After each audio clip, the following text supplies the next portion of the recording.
새벽 5시 목포 구도심의 골목길은 아직 어둠 속에 잠겨 있었습니다. 박선희는 낡은 이불을 걷어내고 천천히 몸을 일으켰습니다. 무릎이 시큰거렸지만 이제는 익숙한 통증이었지요. 작은 부엌에서 찬물로 얼굴을 씻고 전날 밤 지어둔 밥을 꺼내 간단히 한 그릇 비웠습니다. 준호야, 엄마 나간다. 옆방에서는 대답이 없었습니다. 아들은 이미 어제 밤늦게 퇴근해 깊이 잠들어 있을 시간이었습니다. 선희는 현관문을 조용히 닫고 골목을 빠져나갔습니다. 공장까지는 걸어서 20분 거리였습니다. 가로등 불빛이 희미하게 비추는 길을 따라 걸으며 선희는 어제와 똑같은 오늘을 맞이했습니다. 30년 동안 매일 반복해온 일상이었지요. 선희 언니, 일찍 왔네. 아침이 제일 맑잖아요. 공장 안으로 들어서자 재봉틀 소리가 하나둘 울려 퍼지기 시작했습니다. 선희는 자신의 자리에 앉아 눈을 감고 깊이 숨을 들이마셨습니다. 기름 냄새와 천 냄새가 섞인 공기. 그것은 그녀 삶의 전부였습니다. 손끝이 재봉틀 위를 움직이기 시작했습니다. 바늘이 천을 뚫고 지나가는 소리, 실이 팽팽하게 당겨지는 감촉. 하루에 수백 벌의 옷을 만들어냈지만 선희는 한 번도 자신을 위한 옷을 만들어 본 적이 없었습니다. 준호 대학 보내려면 아직 멀었지? 옆자리 언니가 물었습니다. 내년이면 3학년이에요. 장학금 받아서 다행이지 안 그랬으면 큰일 날 뻔했어요. 선희는 담담하게 대답했습니다. 실은 장학금만으로는 부족했습니다. 생활비며 책값이며 모두 선희의 몫이었지요. 하지만 그런 말은 하지 않았습니다. 자식 이야기에 불평을 섞는 건 어머니가 할 일이 아니라고 생각했습니다. 오전 11시 짧은 점심시간이었습니다. 선희는 도시락을 펴지 않고 공장 뒤편으로 나왔습니다. 담배를 피우는 여공들 사이에서 그녀는 벤치에 홀로 앉았습니다. 목포 앞바다가 멀리 보였습니다. 파도 소리는 들리지 않았지만 바람이 불어왔습니다. 23살에 결혼했습니다. 남편은 성실한 사람처럼 보였지요. 하지만 결혼 4년 만에 그는 빚을 남기고 사라졌습니다. 준호가 3살 때였습니다. 이혼 서류는 우편으로 왔고 선희는 도장을 찍으며 울지 않았습니다. 이제 나 혼자 키우면 되지. 그렇게 다짐했습니다. 그때부터 선희의 삶은 오직 아들을 위한 것이 되었습니다. 재봉틀 앞에 앉아 있는 모든 시간은 준호의 미래를 짓는 작업이었지요. 바느질 한 땀 한 땀이 아들의 등록금이 되고 생활비가 되고 꿈이 되었습니다. 오후 7시 선희는 공장 문을 나섰습니다. 어깨가 묵직하게 내려앉았고 손가락 마디마디가 욱신거렸습니다. 하지만 걸음은 빨랐습니다. 준호가 오늘 집에 온다고 했거든요. 한 달 만이었습니다. 집에 도착해 부엌에 섰습니다. 냉장고를 열어보니 김치와 계란, 두부 한 모가 전부였습니다. 선희는 슈퍼로 뛰어가 고등어 2마리를 샀습니다. 준호가 좋아하는 생선이었지요. 엄마 나왔어. 어머 왔구나. 밥 먹어라. 준호는 가방을 던지고 식탁에 앉았습니다. 선희는 고등어구이와 된장찌개를 내왔습니다. 아들이 밥을 먹는 모습을 바라보는 것만으로도 하루의 피로가 사라지는 것 같았습니다. 엄마는 안 먹어? 나는 공장에서 먹었다. 너 많이 먹어. 사실은 점심을 거른 채였습니다. 그래도 선희는 웃으며 아들 앞에 반찬을 더 밀어주었습니다. 밤 11시 준호는 자기 방으로 들어갔습니다. 선희는 설거지를 끝내고 작은 방에 앉았습니다. 무릎에 손을 얹고 천천히 주물렀습니다. 내일도 새벽 5시에 일어나야 했지요. 창밖으로 목포의 밤거리가 보였습니다. 불빛이 드문드문 켜져 있었습니다. 선희는 자신이 언제까지 이렇게 살 수 있을지 생각했습니다. 준호가 졸업하고 취직하면 조금은 나아질까요? 그때쯤이면 자신은 몇 살일까요? 하지만 그런 생각은 오래가지 않았습니다. 선희는 고개를 저었습니다. 중요한 건 아들이 잘 자라는 것뿐이었지요. 자신의 삶 같은 건 나중 일이었습니다. 엄마는 괜찮아. 나는 괜찮아. 선희는 작게 중얼거렸습니다. 그 말이 진심인지 거짓인지는 스스로도 잘 몰랐습니다. 다만 그렇게 믿는 것만이 내일을 살아갈 방법이었습니다. 20년 뒤 선희는 자신이 쏟아부은 모든 사랑이 어떤 결과를 낳을지 알지 못했습니다. 헌신이 때로는 독이 되고 희생이 때로는 굴레가 된다는 것을. 하지만 그날 밤 선희는 그저 아들이 잠든 방을 바라보며 조용히 눈을 감았습니다. 새벽이 오면 다시 재봉틀 앞에 앉을 것입니다. 그것이 그녀가 아는 유일한 사랑의 방법이었으니까요. 뇌경색은 예고 없이 찾아왔습니다. 그날도 선희는 새벽같이 공장으로 나가려 했습니다. 현관문 앞에서 신발을 신으려는데 갑자기 세상이 기울었습니다. 왼쪽 팔에서 감각이 사라지더니 다리가 풀렸습니다. 바닥에 쓰러지며 선희는 이러면 안 되는데라고 생각했습니다. 공장에 연락해야 했고 준호에게도 알려야 했습니다.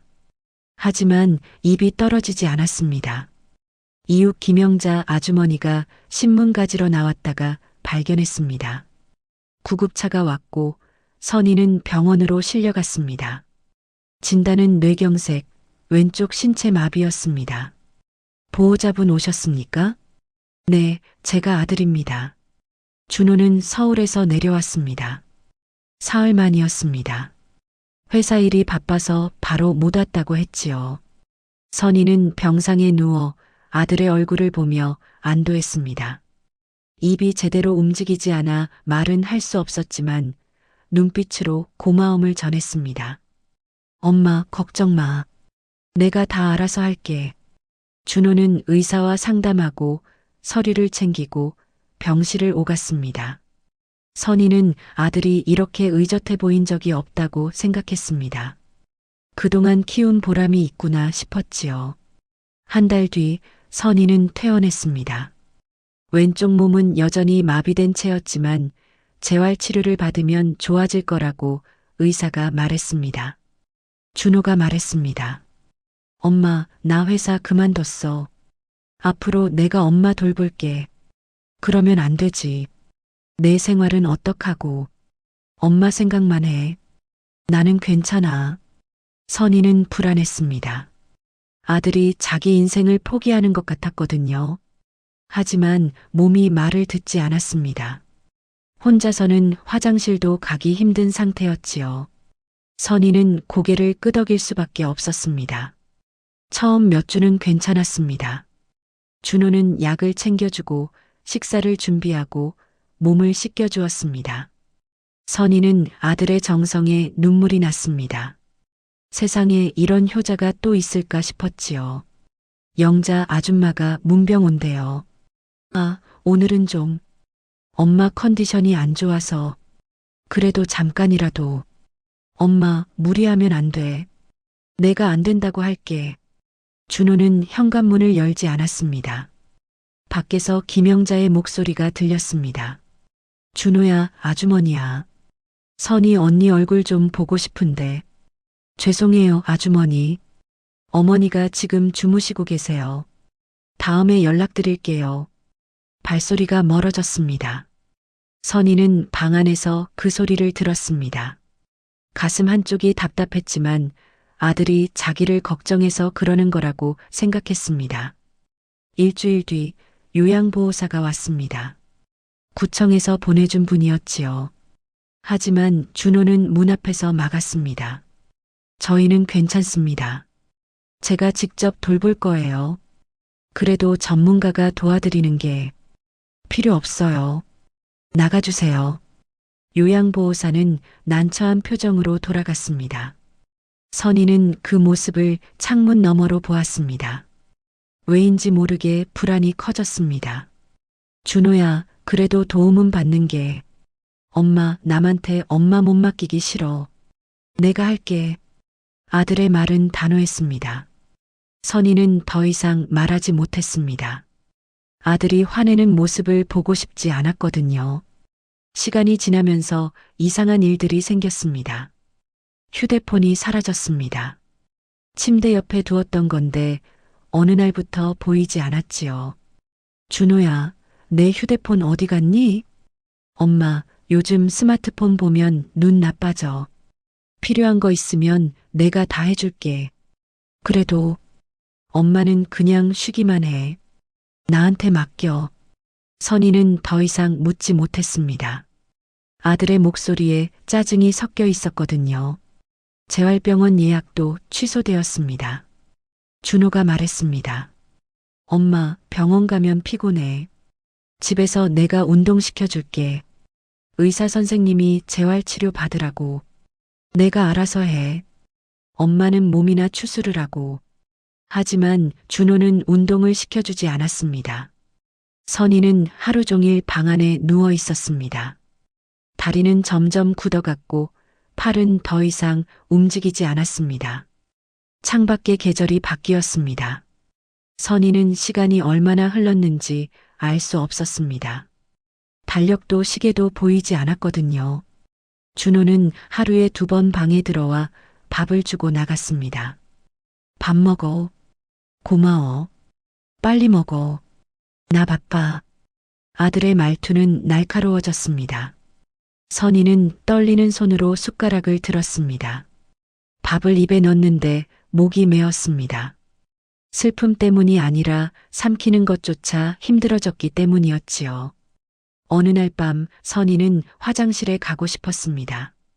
준호를 불렀지만 대답이 없었습니다.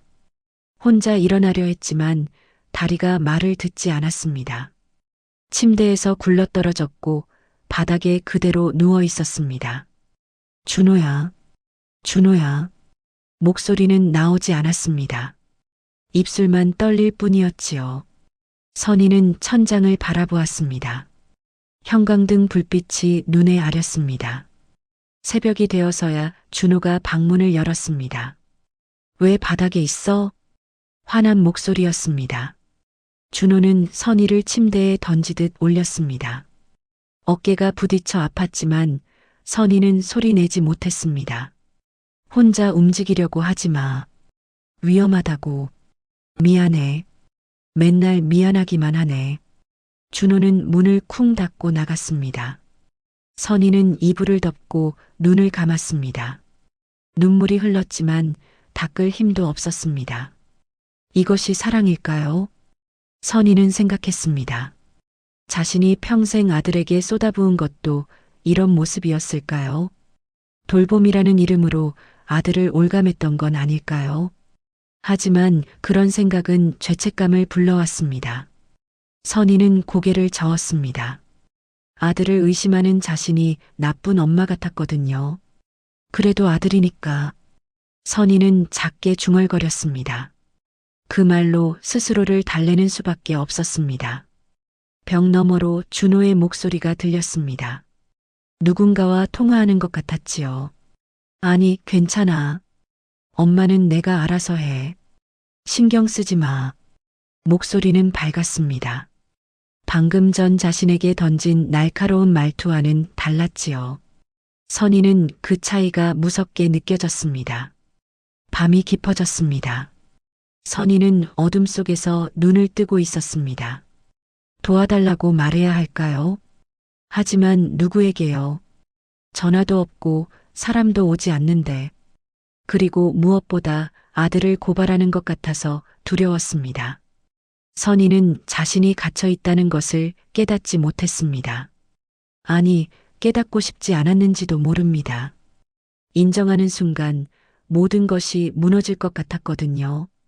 그렇게 선희의 세계는 점점 작아졌습니다.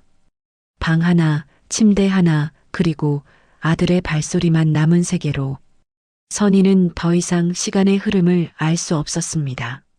창문은 언제나 커튼이 쳐져 있었고 시계는 방 어디에도 없었습니다. 아침인지 저녁인지 월요일인지 금요일인지 몸의 감각만으로는 알 수가 없었지요. 어느 날인가 선희는 천장에 얼룩을 세기 시작했습니다. 하나, 둘, 셋, 28개. 그것이 그녀가 할 수 있는 유일한 일이었습니다. 왼쪽 팔은 여전히 움직이지 않았고 오른손도 힘이 빠져 물컴조차 제대로 잡을 수 없었습니다. 준호가 하루에 2번 들어왔습니다. 아침과 저녁 식사 시간이었지요. 밥 먹어. 쟁반을 놓고 가는 게 전부였습니다. 선희는 떨리는 손으로 숟가락을 들었습니다. 밥알이 떨어지고 국물이 흘렀습니다. 턱바지가 젖어도 준호는 닦아주지 않았습니다. 다 먹었으면 문 앞에 놔둬. 그 말만 남기고 문이 닫혔습니다. 자물쇠 소리가 딸깍 들렸습니다. 선희는 그제야 깨달았습니다. 문이 안에서 열리지 않는다는 것을. 손잡이를 잡고 돌려봤지만 꿈쩍도 하지 않았습니다. 선희는 벽에 등을 기댔습니다. 가슴이 답답해서 숨쉬기가 힘들었지요. 나는 갇혀 있구나. 인정하고 나니 두려움이 밀려왔습니다. 하지만 누구에게 말할 수 있을까요? 전화도 없고 사람도 오지 않았습니다. 소리를 질러봤자 누가 들어줄까요? 며칠이 지났습니다. 아니, 몇 주였을지도 모릅니다. 선희의 몸에서 냄새가 나기 시작했습니다. 준호는 일주일에 1번 정도만 몸을 씻겨줬거든요. 그마저도 성의 없이 마치 짐을 다루듯 했습니다. 움직이지 마. 귀찮게. 미안해. 맨날 미안하다는 소리만 하네. 준호의 손길은 거칠었습니다. 팔을 잡아당길 때 아팠지만 선희는 소리 내지 않았습니다. 아들을 화나게 하고 싶지 않았거든요. 어느 날 밤이었습니다. 선희는 잠에서 깼습니다. 아니, 잠들어 있었는지도 확실하지 않았지요. 방은 칠흑같이 어두웠고 고요했습니다. 갑자기 가슴이 답답해졌습니다. 숨이 가빠지고 심장이 빠르게 뛰었습니다. 공황이 왔습니다. 선희는 이불을 움켜쥐었습니다. 살려줘. 누구든지. 목소리는 나오지 않았습니다. 입술만 떨렸지요. 눈물이 흘렀지만 닦을 수도 없었습니다. 그때 저 멀리서 소리가 들렸습니다. 준호가 누군가와 통화하는 소리였습니다. 아니, 엄마는 괜찮아. 잘 계셔. 응, 나 혼자 충분히 돌볼 수 있어. 밝은 목소리였습니다. 방금 전 자신에게 던진 차가운 말투와는 전혀 달랐지요. 요양원? 그럴 필요 없어. 내가 있는데. 선희는 귀를 기울였습니다. 요양원이라니. 누가 그런 이야기를 한 걸까요? 아니, 방문은. 좀 곤란해. 엄마가 사람 만나는 거 부담스러워 하셔. 거짓말이었습니다. 선희는 고개를 저었습니다. 누가 와주기를 바랐거든요. 하지만 그 말을 전할 방법이 없었습니다. 시간은 계속 흘렀습니다. 선희는 점점 말이 줄어들었습니다. 준호에게 말을 걸어도 대답이 없었고 대답이 와도 짜증뿐이었으니까요. 침묵하는 게 더 편했습니다. 몸은 더 나빠졌습니다. 욕창이 생겼습니다. 허리와 엉덩이에 붉은 자국이 생기더니 나중엔 피부가 벗겨졌습니다. 아팠지만 참았습니다. 준호야. 왜? 몸이 좀 아파서. 병원에. 엄마, 병원 가면 돈 드는 거 몰라? 나 돈 없어. 그래도. 됐어. 연고 사다 줄게. 연고는 오지 않았습니다. 어느 날 선희는 결심했습니다. 다음에 준호가 들어오면 제대로 말해야지. 나를 좀 도와달라고. 밖에 나가고 싶다고. 하지만 준호가 문을 열었을 때 선희는 입을 열지 못했습니다. 아들의 얼굴에 피곤함이 가득했거든요. 그 표정을 보니 말이 목구멍에 걸렸습니다. 내가 짐이구나. 선희는 그렇게 생각했습니다. 자신이 아들의 삶을 망치고 있다고 느꼈지요. 그래서 더 작아졌습니다. 하지만 어느 날 밤 한계가 왔습니다. 침대에서 떨어졌습니다. 화장실에 가려고 일어나다가 균형을 잃은 것이었지요. 바닥은 차갑고 단단했습니다. 선희는 일어나려 했지만 몸이 말을 듣지 않았습니다. 시간이 흘렀습니다. 1시간, 2시간. 준호는 오지 않았습니다. 선희는 고개를 들어 문을 바라봤습니다. 그리고 천천히 기어가기 시작했습니다. 오른팔 하나로 몸을 끌었습니다. 몇 센티미터 움직이는데도 숨이 찼습니다. 문에 도착했습니다. 선희는 문을 두드렸습니다. 힘없는 손이었지만 온 힘을 다해 두드렸지요. 똑똑, 똑똑. 준호야, 준호야. 대답이 없었습니다. 도와줘. 제발. 목소리는 점점 작아졌습니다. 입술이 바싹 말라 있었거든요. 그때였습니다. 옆집 벽이 얇다는 걸 선희는 알고 있었습니다. 재봉틀 소리도 들렸고 TV 소리도 들렸으니까요. 그렇다면 혹시 선희는 마지막 힘을 모았습니다. 목구멍 깊은 곳에서 소리를 끌어올렸습니다. 살려주세요. 작은 비명이었습니다. 하지만 선희가 낼 수 있는 최대의 목소리였지요. 누구든 저 좀. 그리고 기절하듯 바닥에 쓰러졌습니다. 다음 날 아침 김영자 아주머니는 평소처럼 베란다에 빨래를 널고 있었습니다. 그런데 어젯밤 뭔가 이상한 소리를 들은 것 같았습니다. 선인의 쪽에서 들려온 것 같았는데 확실하지 않았지요. 잠결에 들은 건지 꿈이었는지 영자는 고개를 갸웃했습니다. 그리고 선희를 떠올렸습니다. 그 집은 요새 너무 조용했습니다. 문도 열리지 않고 선희의 모습도 보이지 않았지요. 이상하네. 영자는 벽을 바라봤습니다. 얇은 벽 하나를 사이에 두고 선희가 있었습니다. 그날 오후 영자는 선인의 문 앞에 섰습니다. 초인종을 눌렀습니다. 준호가 문을 열었습니다.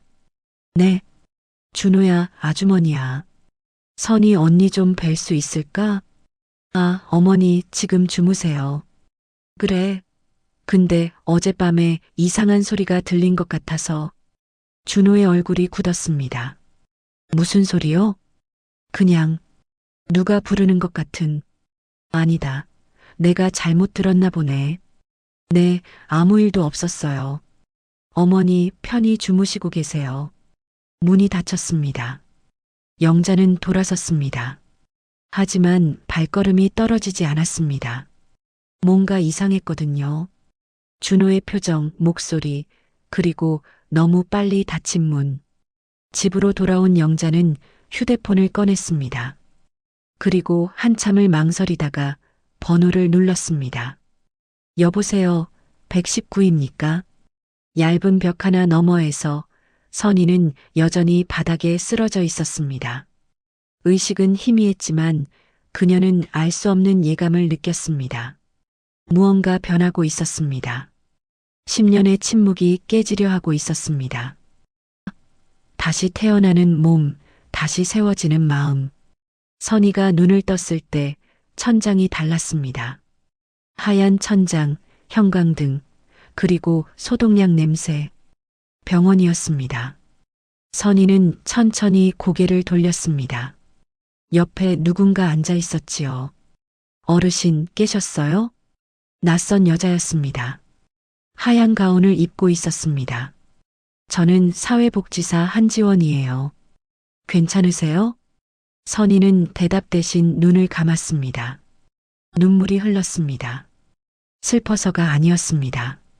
안도감 때문이었지요. 천천히 하세요. 서두르지 않아도 돼요. 지원의 목소리는 부드러웠습니다. 선희는 그 목소리에 기대어 다시 잠들었습니다. 며칠이 지났습니다. 의사가 말했습니다. 중증 욕창, 영양실조, 근육 위축. 방치된 시간이 너무 길었다고 했지요. 하지만 지금부터라도 치료하면 나아질 수 있다고 했습니다. 어르신, 누가 이렇게 만들었어요?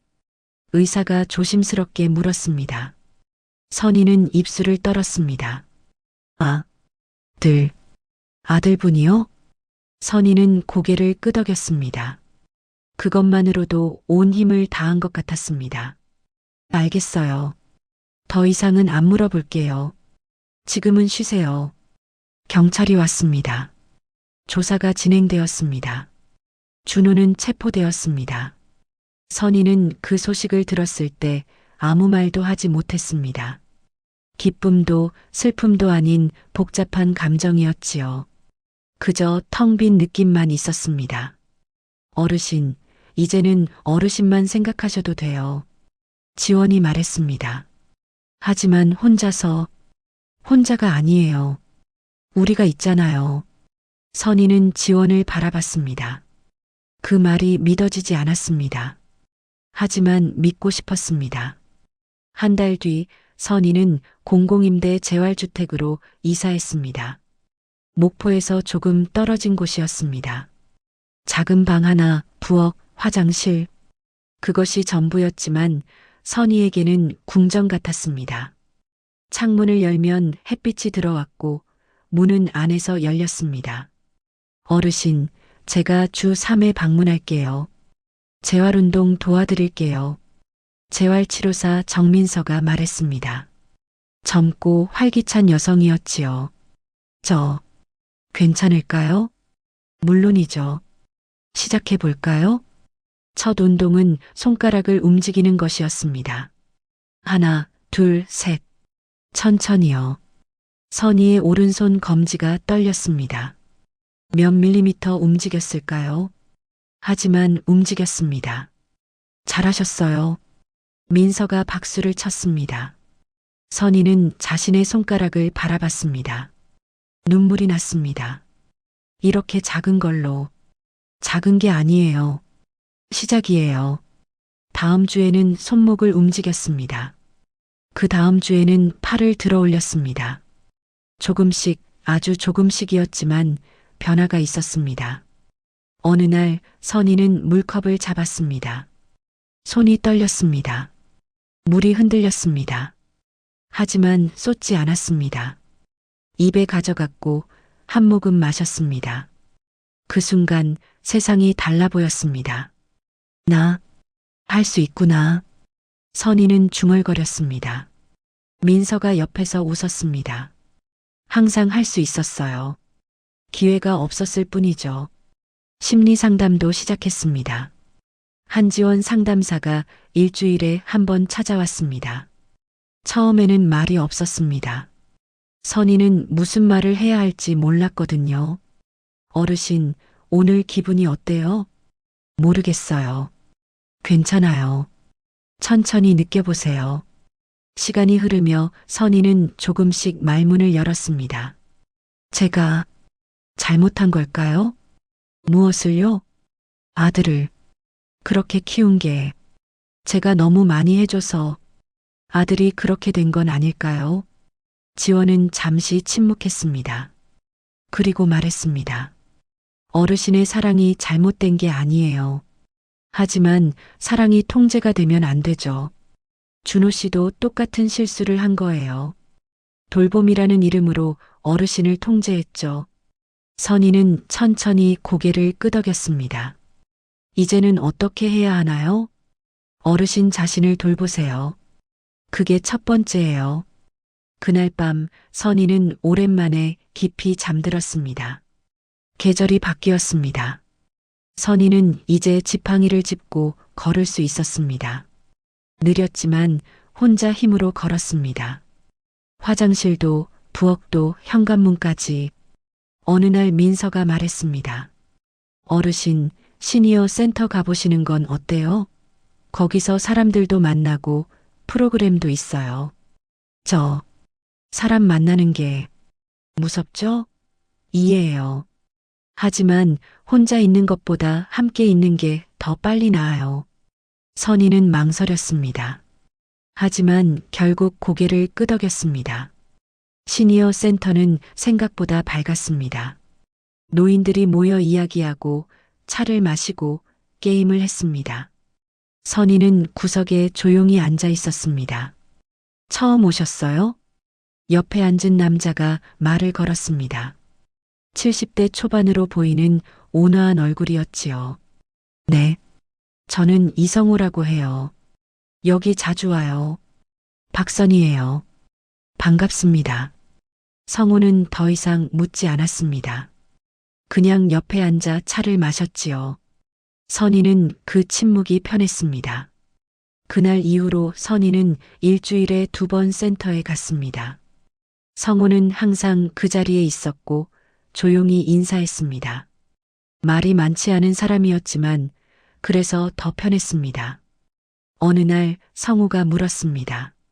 선희 씨, 목포 출신이세요? 네, 평생 거기서 살았어요. 저도 목포 사람이에요. 무슨 일 하셨어요? 재봉사였어요. 아, 그래서 손이 그렇게 정교하시구나. 선희는 자신의 손을 내려다봤습니다. 주름지고 굳은 살 박힌 손. 하지만 이제는 움직이는 손이었습니다. 이제는 못하지만요. 그럴 리가요. 손은 기억해요. 몸도 기억하고요. 그 말이 선희의 마음 어딘가를 건드렸습니다. 집으로 돌아온 선희는 오랜만에 서랍을 열었습니다.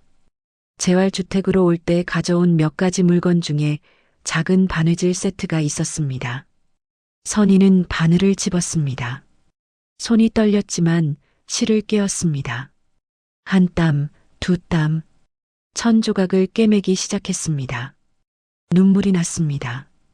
나 아직 할 수 있구나. 그날 밤 지원 상담사가 방문했습니다.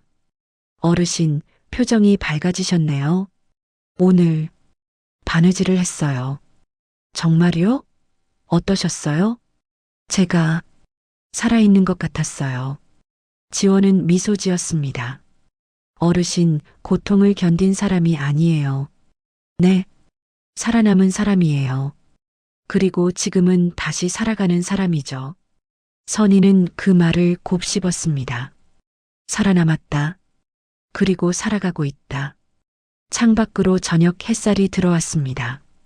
선희는 그 빛을 바라보며 생각했습니다. 앞으로 무엇을 할 수 있을까? 어떻게 살아야 할까? 답은 아직 없었습니다. 하지만 질문을 할 수 있다는 것 자체가 희망이었습니다.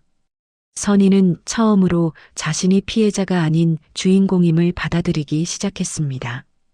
그리고 그 깨달음은 새로운 시작의 신호였습니다. 1년이 흘렀습니다. 선희는 이제 지팡이 없이도 걸을 수 있었습니다. 천천히 조심스럽게 하지만 혼자 힘으로 걸었지요. 어느 날 아침 선희는 작은 가게 앞에 섰습니다. 선희의 약초방이라는 간판이 달려 있었습니다. 재활치료사 민서가 옆에서 말했습니다. 드디어 오픈이네요. 축하드려요, 어르신. 고마워요. 당신 덕분이에요. 제가 뭘 했다고요? 어르신이 다 하신 거예요. 선희는 가게 문을 열었습니다. 작은 공간이었습니다. 약초차 몇 가지, 손수 만든 연고, 그리고 작은 탁자 2개. 그것이 전부였지만 선희에게는 새로운 세계였습니다. 첫 손님은 시니어 센터에서 알게 된 할머니였습니다. 선희 씨, 장사 시작했다며? 축하해요. 고맙습니다. 차 한잔 하세요.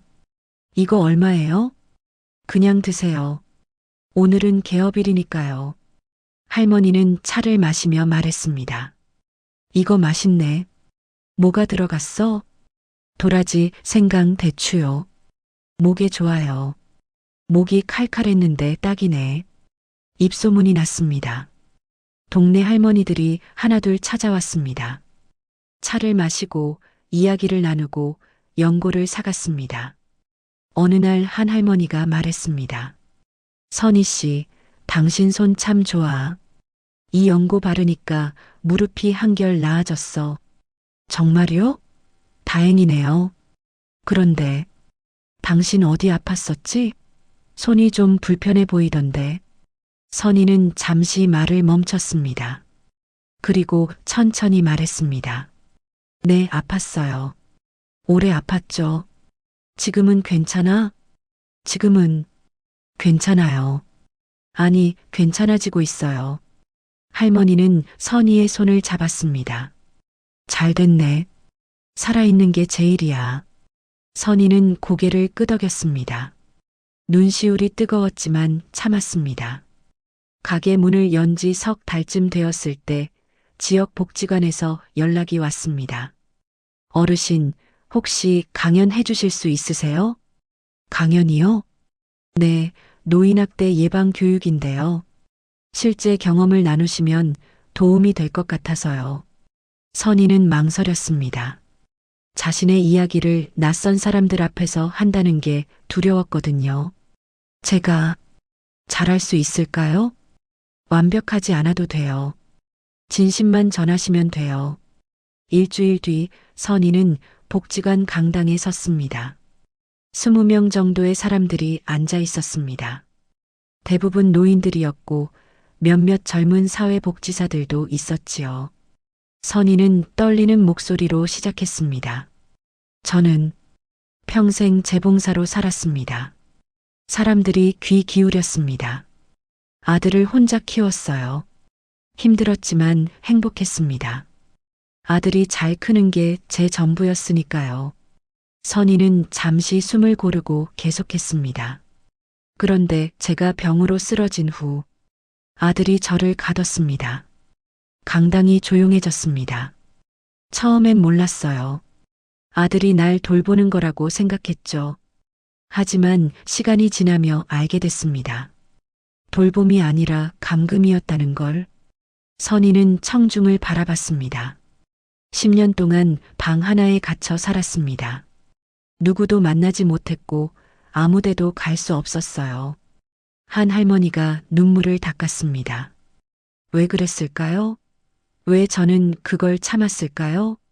선희는 스스로에게 묻듯 말했습니다. 아들이니까요. 내가 낳은 자식이니까. 그래도 날 사랑할 거라고 믿었으니까요. 하지만 그건 사랑이 아니었습니다. 통제였어요. 제가 아들을 그렇게 키웠던 것처럼요. 강당이 술렁였습니다. 저는 아들에게 모든 걸 바쳤습니다. 제 삶은 없었어요. 그게 사랑이라고 믿었죠. 하지만 그건 아들을 숨막히게 한 거였어요. 아들도 똑같이 저를 숨막히게 했고요. 선희는 깊이 숨을 들이마셨습니다. 지금 제가 여기 서 있는 건 기적이 아닙니다. 용기를 낸 이유 때문이고 저를 포기하지 않은 사람들 덕분이에요. 그리고 제가 저 자신을 포기하지 않았기 때문입니다. 박수가 터져 나왔습니다. 선희는 자리로 돌아왔고 여러 사람이 손을 잡아주었습니다. 강연이 끝난 후 한 젊은 여성이 다가왔습니다. 어르신, 감사합니다. 저도 비슷한 상황이었거든요. 그래요? 네, 남편이. 아니, 이제는 전 남편이에요. 어르신 이야기 듣고 용기가 났어요. 선희는 그녀의 손을 잡았습니다. 잘하셨어요. 벗어나서 다행이에요. 어르신은 어떻게 다시 일어서셨어요? 선희는 잠시 생각했습니다. 작은 것부터요. 손가락 하나 움직이기, 물 한 모금 마시기, 그렇게 하나씩요. 계절이 또 바뀌었습니다. 선희의 가게는 이제 동네 사람들의 쉼터가 되었습니다. 차 한 잔 마시러 오는 사람, 이야기 나누러 오는 사람, 그냥 앉아있다 가는 사람. 이성우도 자주 들렀습니다. 선희 씨, 장사 잘 되네요. 덕분이에요. 다들 와주셔서요. 어제 센터에서 선희 씨 얘기 나왔어요. 다들 칭찬하더라고요. 부끄러워요. 부끄러울 게 뭐 있어요. 당당하세요. 성우는 차를 마시며 말했습니다. 저도 선희 씨 보면서 배워요. 다시 시작할 수 있다는 것. 성우 씨도 뭔가 있으셨어요? 다들 있죠. 안 보일 뿐이에요. 두 사람은 잠시 조용히 차를 마셨습니다. 말이 없어도 편한 침묵이었습니다. 어느 겨울날 가게 문이 열렸습니다. 선희는 손님을 맞으려 고개를 들었다가 멈췄습니다. 준호였습니다. 아들은 많이 수척해져 있었습니다. 눈가에 그림자가 깊었고 등이 굽어 있었지요. 엄마. 선희는 아무 말도 하지 않았습니다. 심장이 빠르게 뛰었지만 도망가지 않았습니다. 엄마 나 좀 살려줘. 갈 데가 없어. 준호의 목소리는 떨렸습니다. 하지만 선희는 이제 알고 있었습니다. 불쌍함과 책임은 다르다는 것을. 준호야. 선희는 차분하게 말했습니다. 나는 이제 너의 돌봄을 할 사람이 아니다. 엄마, 너는 내 삶을 살아야 해. 나는 내 삶을 살고. 준호는 눈물을 흘렸습니다. 하지만 선희는 흔들리지 않았습니다. 엄마가 미안해. 너를 질식시키게 키웠어. 그게 사랑인 줄 알았어. 준호는 고개를 떨구었습니다. 하지만 이제 우리는 각자의 길을 가야 해. 그게 진짜 사랑이야. 엄마, 용서는 내가 너 자신에게 받아. 나한테 받을 게 아니라. 선희는 문을 열어주었습니다. 가거라. 그리고 내 삶을 살아. 제대로. 준호는 비틀거리며 나갔습니다. 선희는 문을 닫고 의자에 앉았습니다. 손이 떨렸습니다. 하지만 그 떨림은 두려움이 아니었습니다. 자유가 몸을 기억해내는 과정이었습니다. 창밖으로 목포의 겨울 햇살이 밝게 비쳤습니다. 선희는 찻잔을 들었습니다. 손은 떨리지 않았습니다. 차를 한 모금 마셨습니다. 따뜻했습니다. 이제 괜찮아. 선희는 중얼거렸습니다. 나는 이제 괜찮아. 그날 저녁 시니어 센터에서 작은 모임이 있었습니다. 선희는 사람들 사이에 앉아 웃었습니다. 진심으로 웃었습니다. 이성우가 옆에서 말했습니다. 선희 씨, 표정이 정말 밝아졌어요. 그래요? 제가요? 네, 빛나요. 선희는 창밖을 바라봤습니다. 별이 보였습니다. 이제 그녀는 누군가의 엄마가 아니었습니다. 누군가의 피해자도 아니었습니다. 그녀는 박선희 그 자체였습니다. 70년을 살아온 한 사람, 고통을 견뎌낸 사람, 그리고 다시 일어선 사람, 약초차를 만들고 사람들을 만나고 이야기를 나누는 사람, 자신의 삶을 지켜낸 사람. 선희는 천천히 미소 지었습니다. 그리고 내일을 또 다른 하루를 살아갈 준비를 했습니다. 이번에는 자기 자신을 위해서,